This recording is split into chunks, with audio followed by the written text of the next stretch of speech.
I'm not a big fan of Christian music. There, I said it. Now, before you get your lynch mob together and come to my house to crucify me, let me explain. First of all, I'm going to say that I'm a Christian. I believe in God. I'm not ashamed to admit that. Faith is an important aspect of my life. I've grown up in church. I've played in my church band since I've been like 16 years old. It's who I am. If someone's offended that I believe in God, that's their problem, not mine. This is my life. This is how I choose to believe. So now that I got that disclaimer out of my way and everyone knows that I'm not a Satan worshiper, let's continue. Music is effective by emotion. If the singer is passionate about what they're singing, it usually makes the song a lot better. Take blues, for instance. Most blues songs are the same. Anything that's repetition can get boring after a while. But what keeps blues interesting is how the artists are conveying their feelings in their music. Anyone can say, "My old lady left me." It's not always going to be emotional. But when the blues artist is crying their eyes out and bending the heck out of their guitars and all this stuff, it pleads a better case. Their conviction is what makes the music better. I feel that Christian music should be the same exact way. If you believe in God strong enough to where you're singing about Him, or you're praising Him, or telling people about how faith has changed your life, then it should be honest. It should be passionate. It should be sang with conviction. Now, if you turn on K-Love or The Fish or whatever contemporary Christian radio there is these days, you rarely hear that. You usually hear bland, vanilla, wallpaper music that's no more than pandering to the listener. These days, a lot of these Christian songs don't even mention God in them because they want to have a broader appeal and get on pop radio stations and become crossover success. That's completely fine. But what's not fine is downplaying the importance of God in your life if you're a Christian artist. Sometimes they act as if they're almost embarrassed to say that it's Christian music. Well, isn't the whole purpose of singing Christian music is to get people to understand how you feel about God? Or maybe get them interested in faith? Well, if you're masking that fact, then how is anyone going to get anything out of it? Let's take this music video, for instance. This is So Long Self by Mercy Me. Mercy Me is a Christian group that gained mainstream success in the early 2000s with their song I Can Only Imagine. That song went on to be a staple in gospel music. It was a crossover hit, and it's been played in every church and every Christian concert by every Christian band ever. Extremely popular. This came out a few years after that. They get some cool points for referencing Van Halen with the brown M&M's thing.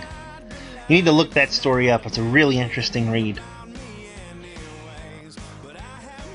So when I first heard this song, I liked it. I did a search on the internet to download it.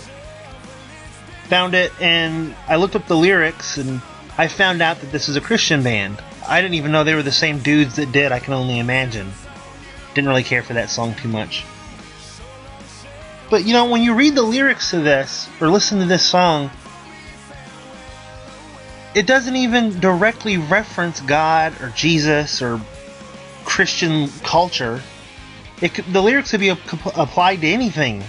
To a relationship, a breakup, or boyfriend or girlfriend.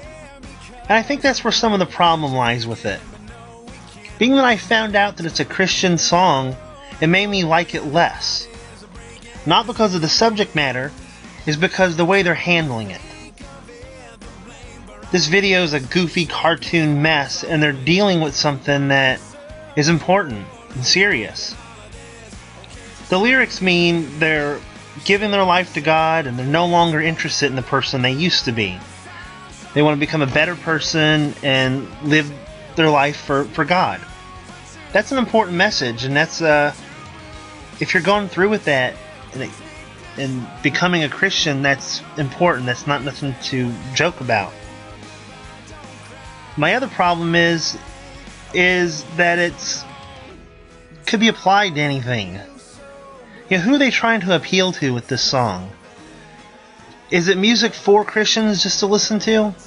Because if that was the case, wouldn't it look like they'd be less afraid to mention God in their song? They don't even mention God in this song. At one point he says, the one. Well, that could be anyone. That could be his girlfriend. So I guess they're trying to appeal to a bigger audience. So if they're appealing to a bigger audience, at what cost? Just to take their money? Because they're not saying anything that's going to change their life or make them look at their own selves or turn them to Christ. Because they're not even mentioning it in the song. It didn't work for me. Like I said before, I had no idea this was a Christian song. Why be on the fence about it? I mean, I think that's actually in the Bible, not to be lukewarm. What side are they on? Lyrically, it's too bland to be alternative rock. And I guess it really can't be legitimate Christian music because they don't even reference God in it. It's almost like they're afraid. Is Jesus some kind of secret to them? And if that's the case, is that what kind of Christian music you want to listen to? A Christian band that's afraid to mention Jesus in it. That makes me sad. Christian music's not supposed to make Christians sad. That was Mercy Me with So Long Self. I like that song. I liked it the first time I heard it. I had it stuck in my head for 2 or 3 days, and I had to rush out and download it. Now, at the time, I didn't know it was a Christian song or a Christian band, so I didn't get anything spiritual out of it. The only thing I heard was generic lyrics about becoming a better person. You know, there's a lot of generic songs like that. It really wasn't the lyrics that appealed to me. It was just the all-around package of the song. That's cool. But then when I found out it was a Christian song, it almost made me like it less. Not because of the subject matter, but just because of the execution. He's singing about becoming a better person and putting away his old self to become a better person because of God. That's cool. But to the everyday listener who isn't a Christian or just found this on the pop radio, they're not going to get anything out of it. Just like I didn't. I know what he's saying because I'm a Christian and I know it's a Christian band now. But there's nothing in the song that enforces that idea. Why is he becoming a better person? Why is he getting over himself? He doesn't say it. Now, I understand that when a Christian artist crosses over into mainstream pop music, if they say Jesus or God too much, then it comes off as preachy or corny, or it might turn people off. People who listen to pop radio probably really don't want to be preached to anyway. So I understand where they're coming from. But what I don't understand is that with a music video, they get an opportunity to make up for that. Yeah, this song can climb up the charts, and people that are atheists, devil worshippers, whatever, can't enjoy this song because it doesn't directly mention God in it or whatever. So they kind of lose the Christianity by gaining that success in the way the song's executed. So when it comes time to making a music video, they can make up for that by at least acting out what they mean or giving some kind of, enforcing that message. They don't.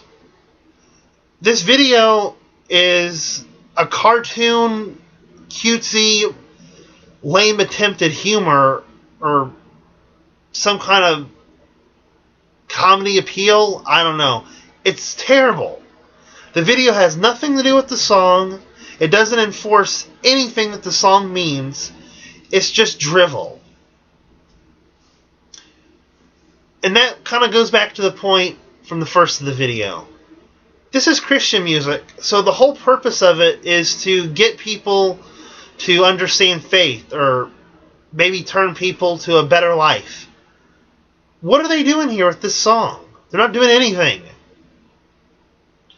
It's a dishonesty. It's a dishonesty in Christian music. They take out God and Jesus so they can appeal to a bigger audience and reach ears. But then what?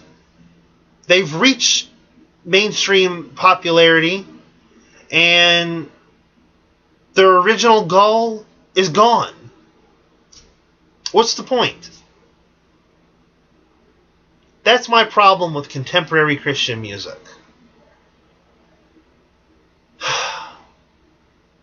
So please, don't crucify me.